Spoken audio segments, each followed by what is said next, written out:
This is Harry Potter and the Sorcerer's Stone, Chapter 1, The Boy Who Lived. Mr. and Mrs. Dursley of No. 4 Privet Drive were proud to say that they were perfectly normal, thank you very much.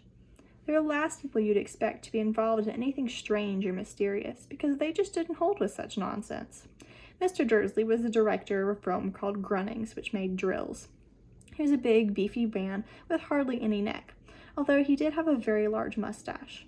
Mrs. Dursley was thin and blonde and had nearly twice the usual amount of neck, which came in very useful as she spent so much of her time craning over garden fences spying on the neighbors.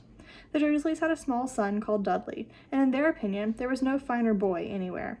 The Dursleys had everything they wanted, but they also had a secret, and their greatest fear was that somebody would discover it. They didn't think they could bear it if anyone found out about the Potters. Mrs. Potter was Mrs. Dursley's sister, but they hadn't met for several years. In fact, Mrs. Dursley pretended she didn't have a sister, because her sister and her good-for-nothing husband were as un-Dursleyish as it was possible to be. The Dursleys shuddered to think what the neighbors would say if the Potters arrived on the street. The Dursleys knew that the Potters had a small son, too, but they had never seen him. This boy was another good reason for keeping the Potters away. They didn't want Dudley mixing with a child like that. When Mr. and Mrs. Dursley woke on the dull gray Tuesday our story starts, there was nothing about the cloudy sky outside to suggest that anything strange or mysterious would soon be happening all over the country. Mr. Dursley hummed as he picked out his most boring tie for work, and Mrs. Dursley gossiped away happily as she wrestled a screaming Dudley into his high chair. None of them noticed a large, tawny owl flutter past the window. At 8:30, Mr. Dursley picked up his briefcase, pecked Mrs. Dursley on the cheek, and tried to kiss Dudley goodbye, but missed, because Dudley was now having a tantrum and throwing his cereal at the walls. "Little tyke," trolled Mr. Dursley as he left the house. He got into his car and backed out of No. 4's drive. It was on the corner of the street that he noticed the first sign of something peculiar: a cat reading a map. For a second, Mr. Dursley didn't realize what he had seen. Then he jerked his head around to look again. There was a tabby cat standing on the corner of Privet Drive, but there wasn't a map in sight. What could he have been thinking of? It must have been a trick of the light. Mr. Dursley blinked and stared at the cat. It stared back. As Mr. Dursley drove around the corner and up the road, he watched the cat in his mirror. It was now reading a sign that said Privet Drive. Now, looking at the sign. Cats couldn't read maps or signs. Mr. Dursley gave himself a little shake and put the cat out of his mind. As he drove toward town, he thought of nothing except the large order of drills he was hoping to get that day. But on the edge of town, drills were driven out of his mind by something else. As he sat in the usual morning traffic jam, he couldn't help noticing that there seemed to be a lot of strangely dressed people about. People in cloaks. Mr. Dursley couldn't bear people who dressed in funny clothes. The get-ups you saw in young people. He supposed this was some stupid new fashion. He drummed his fingers on the steering wheel, and his eyes fell on a huddle of these weirdos standing quite close by. They were whispering excitedly together. Mr. Dursley was enraged to see that a couple of them weren't young at all. Why, that man had to be older than he was. And wearing an emerald green cloak? The nerve of him. But then it struck Mr. Dursley. This was probably some silly stunt. These people were obviously collecting for something. Yes, that would be it. The traffic moved on, and a few minutes later, Mr. Dursley arrived in the Grunnings parking lot, his mind back on drills. Mr. Dursley always sat with his back to the window in his office on the 9th floor. If he hadn't, he might have found it harder to concentrate on drills that morning. He didn't see the owls swooping past in broad daylight, though people down in the street did. They pointed and gazed open-mouthed as owl after owl sped overhead. Most of them had never seen an owl even at nighttime. Mr. Dursley, however, had a perfectly normal owl-free morning. He yelled at 5 different people, he made several important telephone calls, and then shouted a bit more. He was in a very good mood until lunchtime, when he thought he'd stretch his legs and walk across the road to buy himself a bun from the bakery. He'd forgotten all about the people in cloaks until he passed a group of them next to the baker's. He eyed them angrily as he passed. He didn't know why, but they made him uneasy. This bunch were whispering excitedly too, and he couldn't see a single collecting tin. It was on his way back past them, clutching a large donut in a bag, that he caught a few words of what they were saying. The Potters. That's right. That's what I heard. Yes, and their son, Harry. Mr. Dursley stopped dead. Fear flooded him. He looked back at the whisperers as if he wanted to say something to them, but he thought better of it. He dashed back across the road, hurried up to his office, snapped at his secretary not to disturb him, seized his telephone, and had almost finished dialing his home number when he changed his mind. He put the receiver back down, stroked his mustache, thinking. No, he was being stupid. Potter wasn't such an unusual name. He was sure there were lots of people who called Potter who had a son called Harry. Come to think of it, he wasn't even sure his nephew was called Harry. He'd never even seen the boy. It might have been Harvey or Harold. There was no point in worrying Mrs. Dursley. She always got so upset at any mention of her sister. He didn't blame her if he'd had a sister like that. But all the same, those people in cloaks. He found it a lot harder to concentrate on drills that afternoon, and when he left the building at 5 o'clock, he was still so worried that he walked straight into someone just outside the door. Sorry, he grunted, as a tiny old man stumbled and almost fell. It was a few seconds before Mr. Dursley realized that the man was wearing a violet cloak. He didn't seem upset at all about almost being knocked to the ground. On the contrary, his face split into a wide smile, and he said in a squeaky voice that made a passerby stare, "Don't be sorry, my dear sir, for nothing could upset me today. Rejoice, for you know who is gone at last. Even muggles like yourself should be celebrating this happy, happy day." And the old man hugged Mr. Dursley around the middle and walked off. Mr. Dursley stood rooted to the spot. He had been hugged by a complete stranger. He also thought he had been called a muggle, whatever that was. And he was rattled. He hurried to his car and set off for home, hoping he was imagining things, which he had never hoped before, because he didn't approve of imagination. As he pulled into the driveway of number 4, the first thing he saw, and it did not improve his mood, was the tabby cat he'd spotted that morning.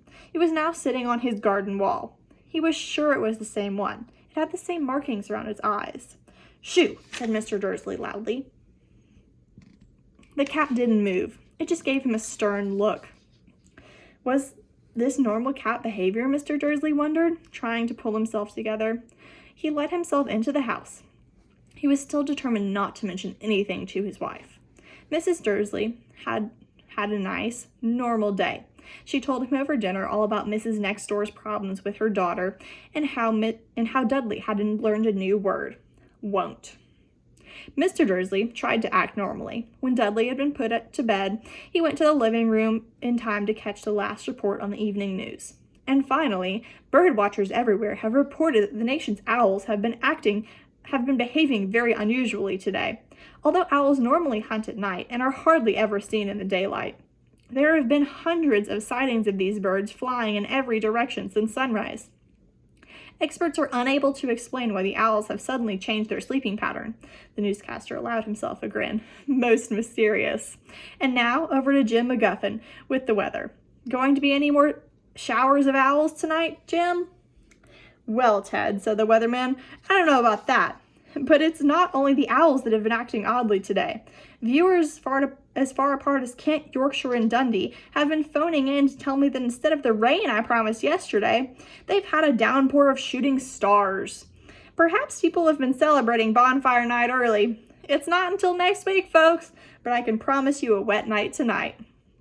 Mr. Dursley sat frozen in his armchair. Shooting stars all over Britain, owls flying by daylight, mysterious people in cloaks all over the place, and a whisper about the Potters. Mrs. Dursley came into the living room carrying 2 cups of tea. It was no good. He'd have to say something to her. He cleared his throat nervously. Petunia, dear, have you heard from your sister lately? As he had expected, Mrs. Dursley looked shocked and angry. After all, they normally pretended she didn't have a sister. No, she said sharply. Why? Funny stuff on the news, Mr. Dursley mumbled. Owls, shooting stars, and there were a lot of funny people in town today.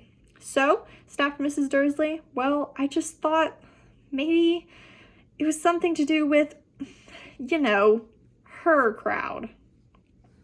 Mrs. Dursley sipped her tea through pursed lips. Mr. Dursley wondered whether he dared tell her he heard the name Potter. He decided he didn't dare.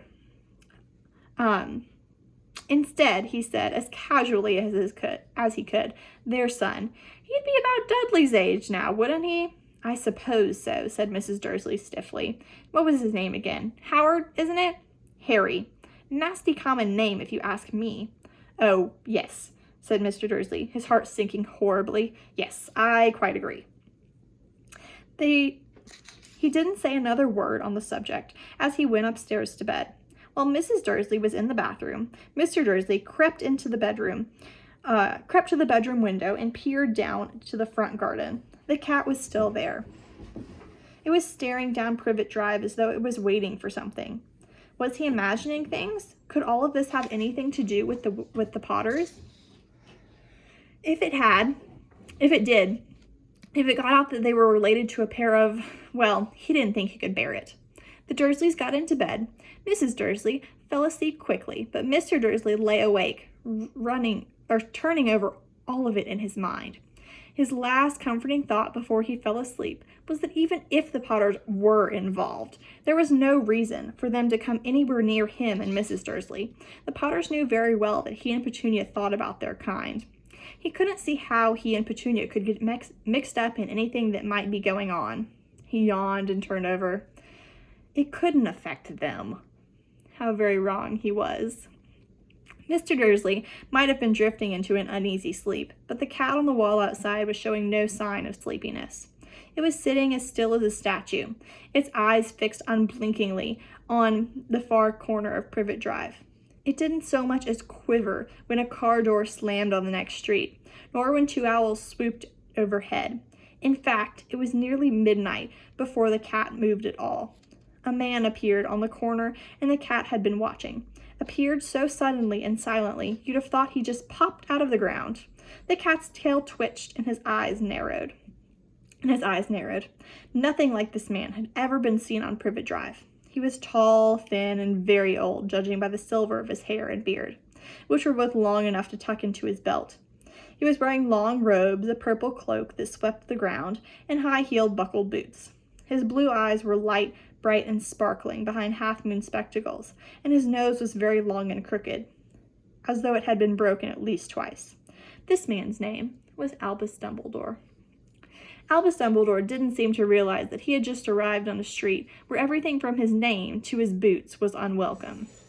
He was busy rummaging in his cloak, looking for something, but he did seem to realize that he was being watched, because he looked up suddenly at the cat, which was still staring at him from the other end of the street.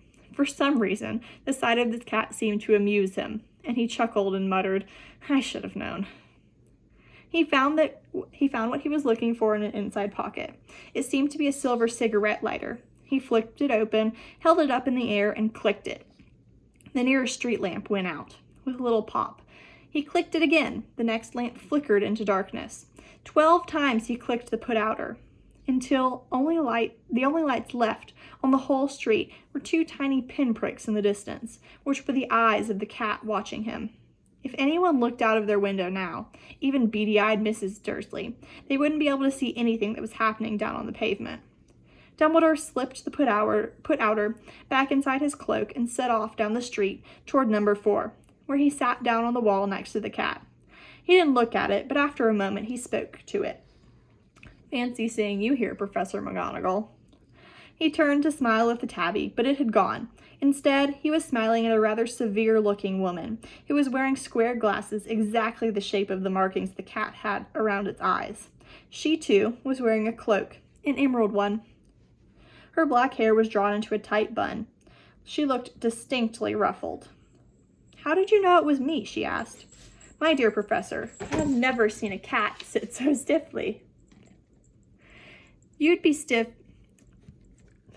Nope, you gotta move, Ellie. Thank you. "You'd be stiff if you'd been sitting on a brick wall all day," said Professor McGonagall. "All day, when you could have been out celebrating? I must have passed a dozen feasts and parties on my way here." Professor McGonagall sniffed angrily. "Oh yes, everyone's celebrating all right," she said impatiently. "You'd think they'd be a bit more careful, but no. Even the Muggles have noticed something's going on. It was on their news." She jerked her head back to the Dursleys' dark living room window. "I heard it. Flocks of owls, shooting stars. Well, they're not completely stupid. They were bound to notice something. Shooting stars down in Kent. I bet that was Daedalus Diggle. He never had much sense." "You can't blame them," said Dumbledore gently. "We've had precious little to celebrate for 11 years. "I know that," Professor McGonagall said irritably, "but that's no reason to lose our heads. People are being downright careless. Out on the streets in broad daylight, and not even dressed in Muggle clothes, swapping rumors." She threw a sharp sideways glance at Dumbledore here, as though hoping he was going to tell her something, but he didn't. So she went on.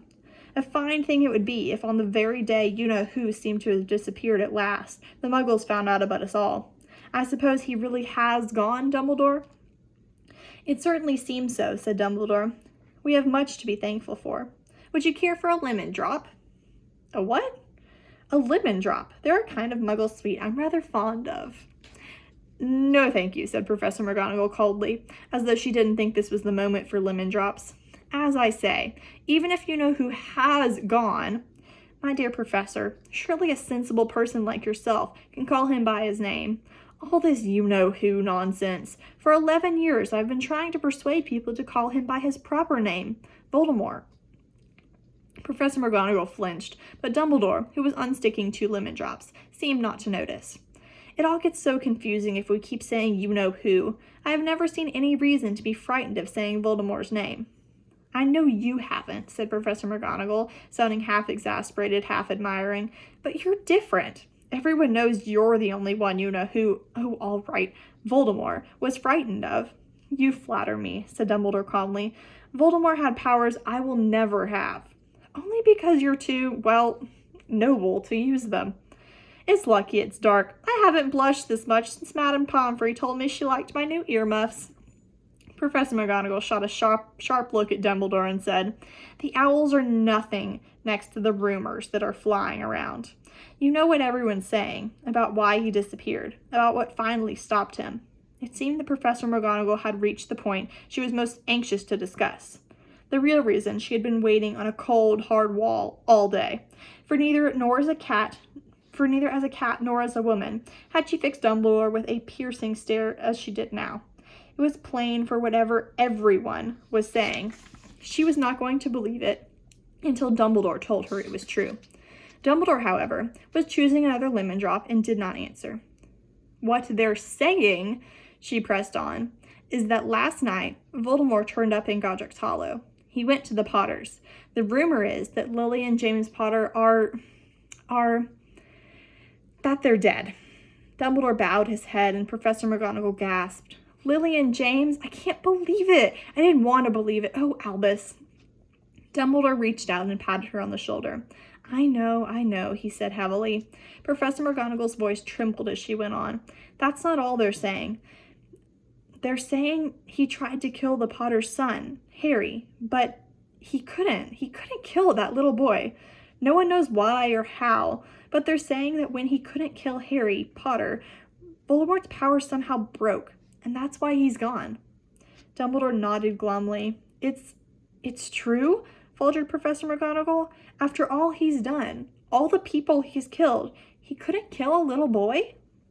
It's just astounding. Of all the things to stop him, how in the name of heaven did Harry survive?" "We can only guess," Dumbledore said. "We may never know." Professor McGonagall pulled out a lace handkerchief and dabbed at her eyes beneath her spectacles. Dumbledore gave a great sniff as he took a golden watch from his pocket and examined it. It was a very odd watch. It had 12 hands and no numbers. Instead, little planets were moving around the edge. It must have made sense to Dumbledore, though, because he put it back in his pocket and said, "Hagrid's late. I suppose it was he who told you I'd be here, by the way." "Yes," Professor McGonagall said. "And I don't suppose you're going to tell me why you're here, of all places." "Hey, get out of there, Ellie." "No." I've come to bring Harry to his aunt and uncle. They're the only family he has left now." You don't mean. You can't mean the people who live here, cried Professor McGonagall, jumping to her feet and pointing at number 4. Dumbledore, you can't. I've been watching them all day. You couldn't find 2 people who are less like us. And they've got this son. I saw him kicking his mother all the way up the street, screaming for sweets. Harry Potter come and live here? It's the best place for him, Dumbledore said firmly. His aunt and uncle will be able to explain everything to him when he's older. I've written them a letter. A letter, repeated Professor McGonagall faintly, sitting back down on the wall. Really, Dumbledore, you think you can explain all of this in a letter? These people will never understand him. He'll be famous, a legend. I wouldn't be surprised if this was known as Harry Potter Day in the future. There will be books written about Harry. Every child in our world will know his name. Exactly, said Dumbledore, looking very seriously over the top of his half-moon glasses. It would be enough to turn any boy's head. Famous before he can walk and talk. Famous for something he won't even remember. Can't you see how much better off he'll be growing up away from all of that until he's ready to take it? No. Professor McGonagall opened her mouth, changed her mind, swallowed, and then said, Yes, you're right, of course. But how is the boy getting here, Dumbledore? She eyed his cloak suddenly as though she thought he might be hiding Harry underneath it. Hagrid's bringing him. You think it wise to trust Hagrid with something as important as this? I would trust Hagrid with my life, said Dumbledore. I'm not going to say his heart isn't in the right place, but Professor McGonagall grudgingly. But you can't pretend he's not careless. He does tend to... What was that? A low rumbling sound had broken the silence around them. It grew steadily louder as he looked up and down the street for some sign of a headlight. It swelled to a roar as they both looked up at the sky. A huge motorcycle fell out of the air and landed on the road in front of them. If the motorcycle was huge, it was nothing to the man sitting astride it. He was almost twice as tall as a normal man, and at least 5 times as wide. He looked simply too big to be allowed, and so wild. Long tangles of bushy black hair and beard hid most of his face. He had hands the size of trash can lids, and his feet, in their leather boots, were like baby dolphins. In his vast, muscular arms, he was holding a bundle of blankets. Hagrid, said Dumbledore, sounding relieved. At last. And where did you get that motorbike? Borrowed it, Professor Dumbledore, sir, he said, the giant climbing carefully off the motorcycle as he spoke. Young Sirius Black lent it to me. I've got him, sir. No problems, were there? No, sir. The house was almost destroyed, but I got him out all right before the muggles started swarming around. He fell asleep as we was flying over Bristol. Dumbledore and Professor McGonagall bent forward over the bundle of blankets. Inside, just visible, was a baby boy, fast asleep. Under a tuft of jet black hair over his forehead, they could see a curiously shaped cut, like a bolt of lightning. Is that where... whispered Professor McGonagall. Yes, said Dumbledore. He'll have that scar forever. Couldn't you do something about it, Dumbledore? Even if I could, I wouldn't. Scars can come in handy. I have one myself above my left knee that's a perfect map of the London Underground. Well, give him here, Hagrid. We'd better get this over with. Dumbledore took Harry in his arms and turned toward the Dursleys' house. Could I say goodbye to him, sir? Asked Hagrid. He bent his great, shaggy head over Harry and gave him what must have been a very scratchy, whiskery kiss. Then suddenly, Hagrid let out a howl like a wounded dog. Shh, hissed Professor McGonagall. You'll wake the muggles. Sorry, sobbed Hagrid, taking out a large spotted handkerchief and burying his face in it. But I can't stand it. Lily and James dead, and poor Harry off to live with muggles. Yes, it's all very sad, but get a grip on yourself, Hagrid, or we'll be found, Professor McGonagall whispered, patting Hagrid gingerly on the arm as Dumbledore stepped over the low garden wall and walked to the front door. He laid Harry on the doorstep, took a letter out of his cloak, tucked it inside Harry's blankets, and then came back to the other 2. For a full minute, the 3 of them stood and looked at the little bundle. Hagrid's shoulders shook. Professor McGonagall blinked furiously, and the twinkling eyes that usually shone from Dumbledore's eyes seemed to have gone out. Well, said Dumbledore finally, that's that. We've no business staying here. We may as well go and join the celebrations. Yeah, Hagrid said in a very muffled voice. I'd best get this bike away. Good night, Professor McGonagall. Professor Dumbledore, sir." Wiping his streaming eyes on his jacket sleeve, Hagrid swung himself onto the motorbike and kicked the engine to life. With a roar, it rose into the air and off into the night. "I shall see you soon, I expect, Professor McGonagall," said Dumbledore, nodding to her. Professor McGonagall blew her nose in reply. Dumbledore turned and walked back down the street. On the corner, he stopped and took out the silver put-outer.